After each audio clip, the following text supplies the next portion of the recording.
ప్రతి గ్రామంలో గ్రామ దేవత ఉంటుంది. గ్రామానికి ఏవైనా కష్టాలు వచ్చినప్పుడు ఆదుకునే గ్రామ దేవత. పూర్వం నుంచి గ్రామంలో వర్షాలు రానప్పుడు, ఆరోగ్యం క్షీణించినప్పుడు, గ్రామం కష్ట పరిస్థితుల్లో ఉన్నప్పుడు గ్రామ దేవతకు పూజలు నిర్వహిస్తే ఆ గ్రామం ఎలాంటి సమస్యలైనా తొలగిపోతాయని పూర్వం నుంచి వస్తున్న పెద్దల ఆచారం ప్రకారం కల్లుబావిలో జరిగే ఈ గంప జాతర నిదర్శనం. కల్లుబావిలో గత 70 సంవత్సరాలకు పైగా జరుగుతున్న ఈ గంప జాతర విశేషాలు తెలియాలంటే చాలా ఆశ్చర్యంగా ఉంటుంది. ఆదోని పట్టణంలోని కల్లుబావి ఒకప్పుడు గ్రామంగా ఉండేది.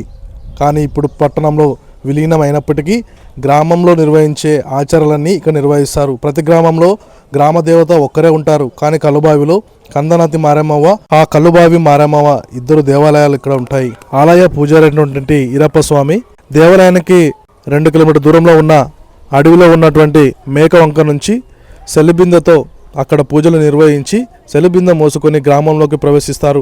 గ్రామంలో భక్తులు, ప్రజలు, ఇతర ప్రాంతాల నుంచి వచ్చిన భక్తులు పెద్ద ఎత్తున అమ్మవారికి స్వాగతం పలుకుతూ జలాభిషేకం చేస్తూ అమ్మవారికి తమ సమస్యలను చెబుతారు.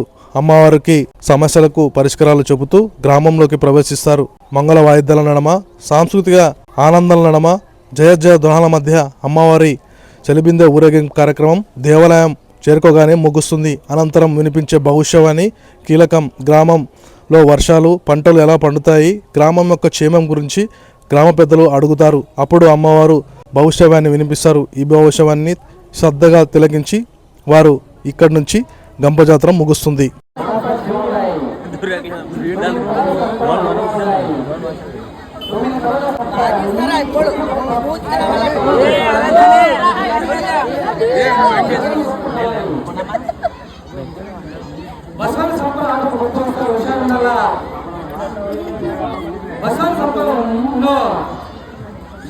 హరిమాన సంపద పాటిస్తున్నారు.